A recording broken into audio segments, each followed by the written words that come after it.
Hello friends, Rahul Patel from Flyworld visa and immigration private limited Ahmedabad से बोल रहा हूं।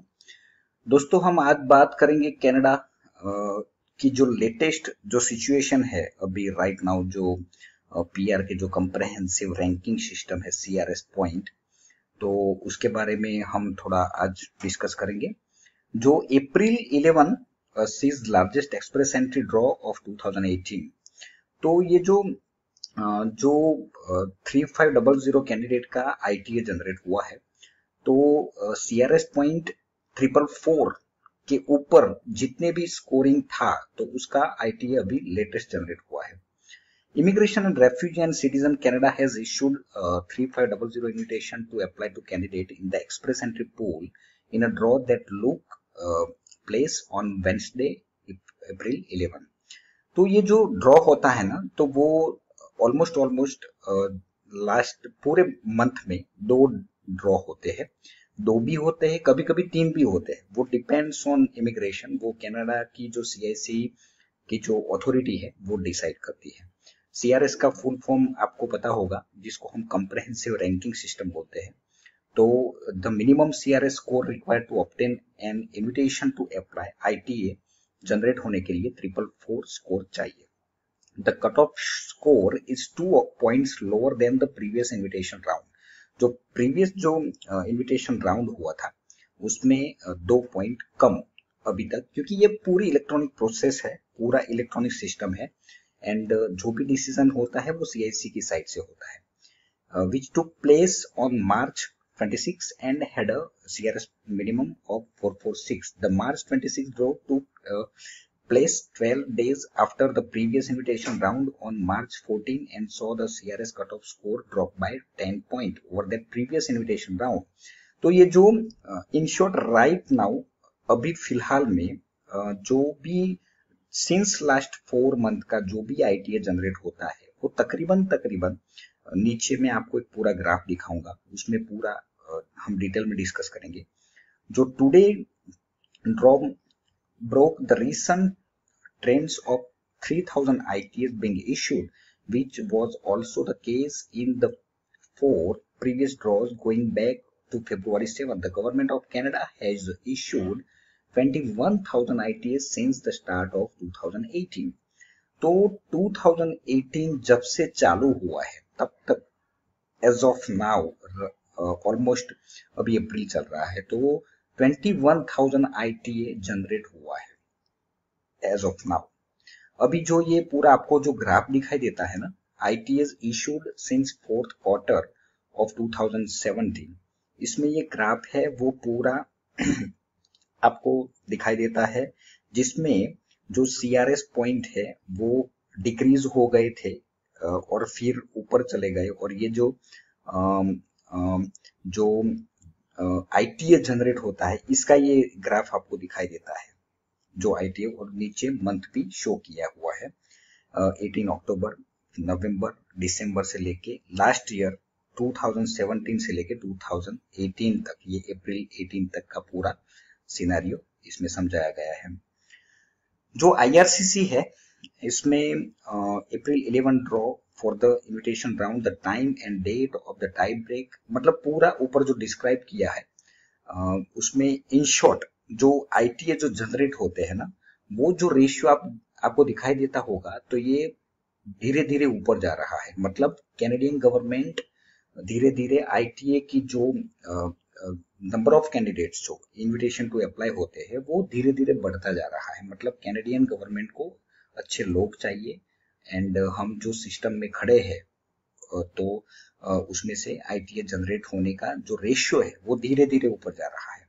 अभी जो minimum CRS requirement in recent express entry draw, उसमें ये आपको दिखाई देता होगा, जो अप्रैल है तो उसके सामने ये 444 का जो सीआरएस पॉइंट है, जनवरी से लेके ऑलमोस्ट 440 से लेके 446 एंड मैक्सिमम 456 तक का ये पूरा आपको ग्राफ दिखाई देता है।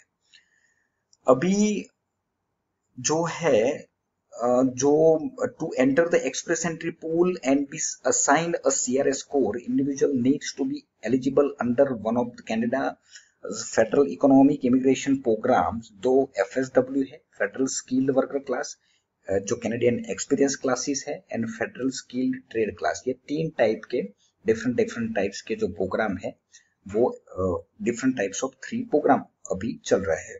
According to target set in Canada's multi-year immigration level plan for 2018 and 2020, the federal government set a target of 74,900 admission for the 3 economic immigration classes administered through the express entry system।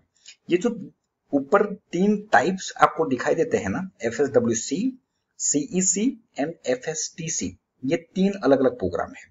जो express entry के through ये ऐसा बोलना चाहता है कि भाई 74,900 ये साल के अंत तक इतने लोगों को ITA जनरेट होने वाला है।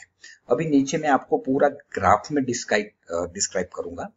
जो total invitation to apply issue by the 7th express entry draw of the year in comparison to express entry target, तो आपको ये जो दिखाई देता है ना, तो ये आप देखिए 2016 में 9,665 ITA जनरेट हुए थे, फिर 2017 में 24,582 तक जनरेट हुए। उन लोगों का जो टारगेट था उसके हिसाब से इतने ही जनरेट हुए। अभी तो आप देखो 2018 का अप्रैल मंथ चल रहा है, उसके सामने 21,000 तो ITA ऑलरेडी इश्यू हो चुके हैं। अभी तो 2018 कंप्लीट होना भी बाकी है, और इन लोगों का जो टारगेट है ना वो 75,000 तक चले जाएंगे 2018 के एंड तक। अभी नेक्स्ट जो 2019 में 81,400 इतने लोगों को ITA जनरेट होगा। मतलब इतनी सारी ITA जनरेट होगी तो इतने सारे family they are moving from Canada, ultimately from different types of country. The April 11 draw was the target draw of the year. So larger draw like the one conducted today may help the government reach its higher express entry admission target for 2018 and 2019. How the government of Canada will continue working towards the 2018 and 2019 target remains to be seen.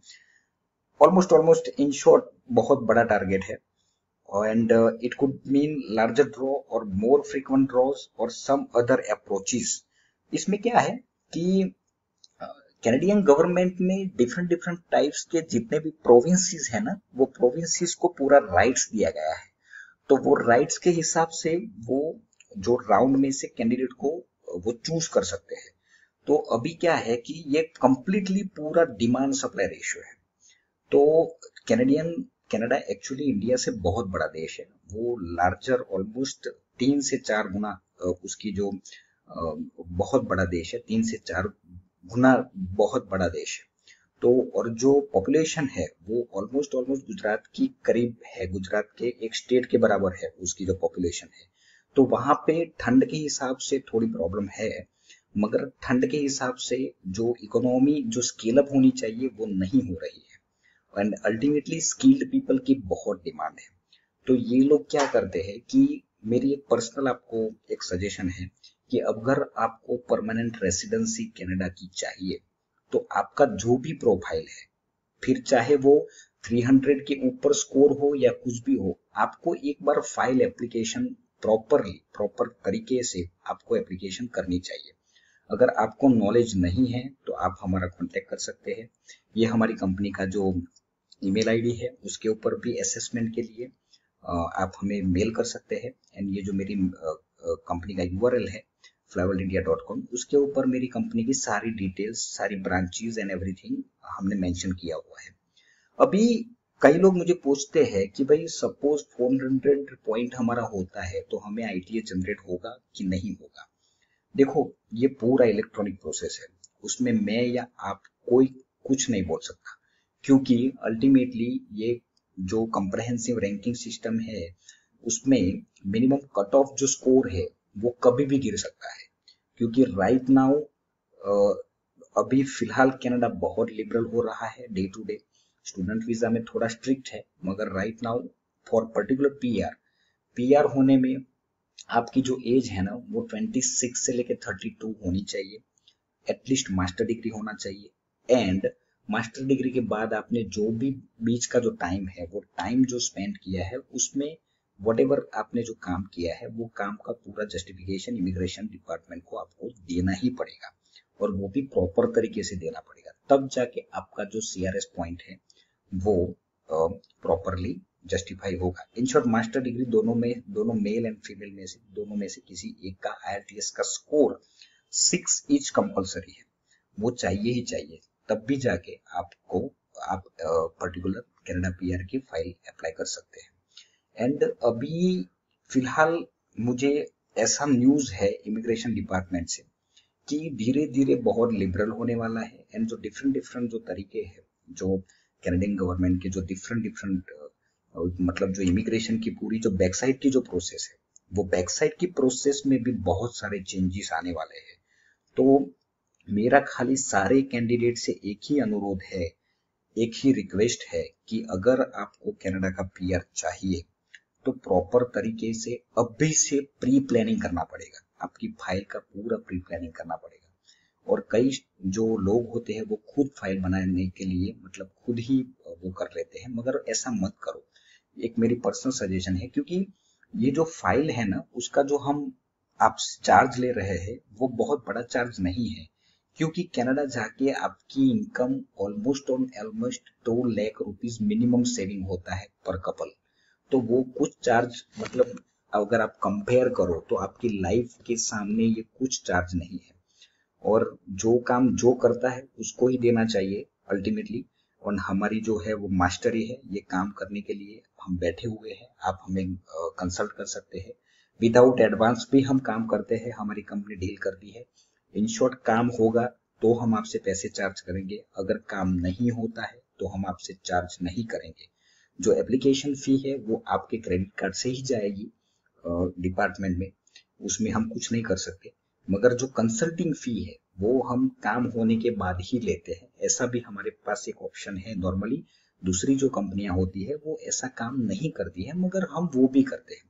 तो उसके लिए आप personally हमें phone भी कर सकते हो, and हमारी कंपनी का कांटेक्ट भी कर सकते हो, या तो फिर हमारा जो पोर्टल है www.flyworldindia.com, ये जो आपको दिखाई देता है उसके ऊपर चेक योर एलिजिबिलिटी करके एक ऑप्शन है, तो वहां जाके आप अपना प्रोफाइल भी क्रिएट कर सकते हो, एंड पूरा डेटा आप सबमिट भी करेंगे तो भी हमारी कंपनी की ओर से आपको रिस्पॉन्ड आ जाएगा। अभी ये जो आईटीए जो इशू हो रहे हैं उसका जो नंबर ऑफ कैंडिडेट का आईटीए वो बढ़ते ही जा रहे हैं, दिन ब दिन बढ़ते जा रहे हैं, एंड मुझे ऐसा लग रहा है कि नॉर्मली 2020 के एंड तक आपको ऑलमोस्ट पकड़ के चलो 3 लाख पीपल को इनविटेशन कैनेडियन गवर्नमेंट देने वाली है डिफरेंट डिफरेंट प्रोग्राम के तहत। एक दूसरा रास्ता भी है डायरेक्ट पीआर होने का, कनाडा विजिट वीजा, उसकी भी हम डील करते हैं, उसमें भी काम होने के बाद हम चार्ज लेते हैं। कनाडा विजिट वीजा अगर आपको एक बार 10 इयर्स मल्टीपल एंट्री मिल गई तो उतरने के बाद आपका जो ऑफिशियली जो स्टे होता है वो 6 मंथ का होता है, तो वो 6 मंथ के ऑफिशियली स्टे के टाइम पे हम आपको पूरी हेल्प कर देंगे। वहां वर्क परमिट होती है, वर्क परमिट होने के बाद this is completely very official process, and work permit होने के बाद वहां आप डायरेक्टली पीआर भी अप्लाई कर सकते हो। वो ये सारी प्रोसेस में हम आपको पूरी हेल्प कर देंगे स्टेप बाय स्टेप। ये बहुत मतलब अगर आप डायरेक्टली इंडिया से पीआर अप्लाई करेंगे तो ऑलमोस्ट पकड़ के चलो एफएसडब्ल्यू कैटेगरी में आपने अप्लाई किया है तो ऑलमोस्ट टाइम लगेगा 6 to 8 मंथ।